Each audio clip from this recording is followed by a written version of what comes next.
There was a time when men and women were captured and sold as commodities, a time when freedom was a luxury, and not everyone had the chance to enjoy it.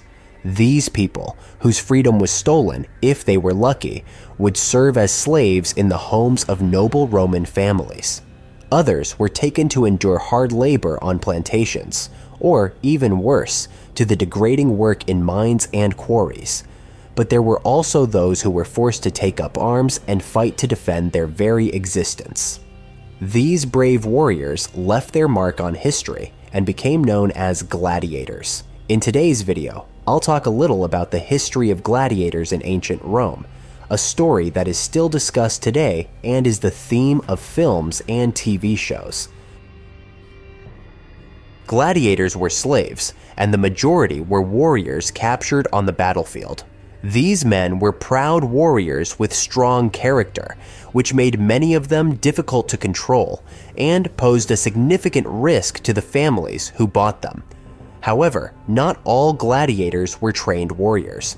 There were also criminals of various kinds, and even indebted people who were unable to honor their commitments. Many slave buyers avoided acquiring such problems, so an alternative use had to be found for these unfortunate individuals, and thus the combats in the arenas began. The combat between gladiators began very early in Roman history and was already present in other earlier cultures, being performed as a funeral event to mark the passing of an important personality. The first combats took place in simple wooden arenas, and usually the fight was unarmed, resembling contemporary boxing. However, this soon failed to satisfy the spectators, and weapons were thrown into the arena, creating much more savage and cruel results, much to the delight of the crowd. The name gladiator comes from the sword called the gladius, a typical Roman sword used primarily by legionaries in military campaigns. The gladius is a short, heavy sword designed for thrusting attacks, but also caused significant damage when used for slashing. Gladiators were acquired by men known as lanistas, who were entrepreneurs in ancient Rome dedicated to the business of gladiators, buying them, training them, and providing them for spectacles. They fed them and provided space for training, creating academies called ludus gladiatorius. To increase their chances in the arena, gladiators underwent rigorous daily training, which included weightlifting, running, and, of course, training with weapons. The diet was essentially vegetarian, with meat being consumed only once or twice a week, as it was an expensive and inaccessible food for much of the population. Gladiators consumed a lot of carbohydrates and calcium, even drinking powdered bones mixed with water to strengthen their own bone structure. They were undoubtedly very strong athletes, but they did not have the defined musculature often depicted in films and series. Most sought to accumulate fat to increase their chances of surviving against cuts from weapons, as the fat acted as a barrier to prevent the blade from hitting vital organs.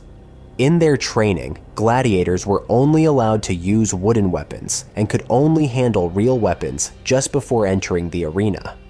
Most of their armor was mostly decorative, as it left exposed the most important areas of the body. The training was usually led by an experienced and skilled gladiator who, through his combat ability, had either retired or accumulated enough money to buy his own freedom. He was then responsible for overseeing all training, teaching fighting techniques, and also administering punishments. Gladiators were divided into different categories based on the equipment they used. Among them was the murmillo, who fought using a large helmet shaped like a fish and wielded a short sword and a rectangular shield. There was also the retiarius, who used a net accompanied by a trident. One of the primary functions of the net was to entangle the opponent's weapons or helmet, providing opportunities for the gladiator to land fatal strikes with the trident. The Thraic style, on the other hand, used a curved sword and an extravagant helmet adorned with horsehair plumes. The provocateurs usually used spears, and their specialty was combat with animals. These categories also determined which types of combat the gladiator would be able to fight in. The fights could be organized for gladiators to engage in duels, groups of opponents, or even each fighter for themselves. There were few rules during the fights, and a duel between two high-level gladiators was overseen by 1 or 2 arena judges. The combats usually didn't last more than 10 minutes, and the gladiators were instructed to perform well, even if it cost them their life. This was clearly reflected in the famous phrase uttered by the gladiators just before the combat: "Of Caesar, those who are about to die salute you." Even at the moment of their death, the gladiator was expected to show bravery and accept their fate without begging for their life or crying, and this was seen as a good death. Though rare, there were female gladiators, and their participation in the combats was seen as a special event. As if it weren't enough to face other armed and trained warriors, gladiators might have the misfortune of encountering wild animals in the arena. Tigers, lions, bulls, and even elephants were used in the terrifying battles. To survive this, more than just willpower was needed. If they managed to survive all these dangers, gladiators could buy their own freedom if they accumulated enough money, an opportunity that other types of slaves rarely had. The lanistas made high-money bets, putting their best gladiators in the arena. If the gladiator was victorious, they received a small portion of that money. The most famous gladiators could even accumulate a fortune, and many continued to fight even after purchasing their freedom. Not all fights were to the death. In smaller spectacles, gladiators could stop the fight at the first injury, or stage a fake death. One way to stage a death was to fall to the ground, pretending to be mortally wounded, and then burst a small bladder filled with animal blood, giving the impression that the blood belonged to the gladiator. The life of the defeated gladiator could be spared or not by the highest authority present at the spectacle, whether that was the event organizer or the Roman emperor himself. This decision would be made with a gesture, using the thumb of the right hand. When pointing upwards, the gladiator would be spared and live to fight another day. When pointing downwards, their life would end in the sands of the arena. There were many arenas spread throughout the Roman Empire, but none compared to the Coliseum. The Coliseum had a monumental structure. It was the largest amphitheater ever built, and could hold around 60,000 spectators. Many other types of events took place at the Coliseum, such as theatrical plays and trials of criminals, but the gladiator combat was always the main attraction, eagerly awaited by the entire Roman population. Much like today's major sports championships, tickets were sold many days in advance and became more expensive as the fight days approached.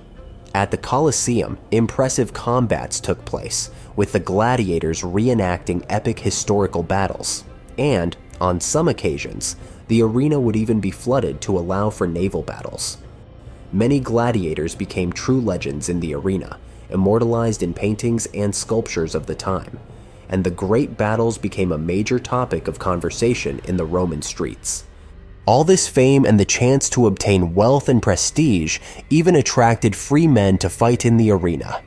Among these men, even a Roman emperor was tempted by the desire to feel firsthand what it was like to be a gladiator. His name was Commodus. Despite his apparent courage, Commodus did not fight fairly, facing only wounded animals or forcing the opposing gladiator to use a wooden sword. Gladiatorial combat was also used to divert the attention of Roman citizens during times of crisis. The popularity of the games made many forget their problems, thus preventing potential rebellions. Along with the games, free bread and wine were distributed to the spectators, which became known as bread and circuses. Many Roman politicians even offered free events at the Coliseum, gaining the sympathy of the poorer segments of the population and creating an image of generosity. Among the gladiators, undoubtedly, one of the most famous is Spartacus. Tired of fighting to satisfy the ambitions of the wealthy and the bloodlust of the Roman populace, he decided to rebel. In 73 BC, Spartacus, along with 70 of his fellow gladiator trainees, managed to escape from the training center where they were imprisoned and began attacking other schools, freeing a large number of gladiators and other slaves. They formed an army of about 40,000 rebels, triggering what became known as the Third Servile War. But that is a subject for another video. Even after Spartacus's rebellion, which caused great loss to Rome, gladiator combats continued for many centuries, and it was only around the year 404 AD that they were officially ended. The Roman Emperor Honorius decided to ban the games throughout the Roman Empire.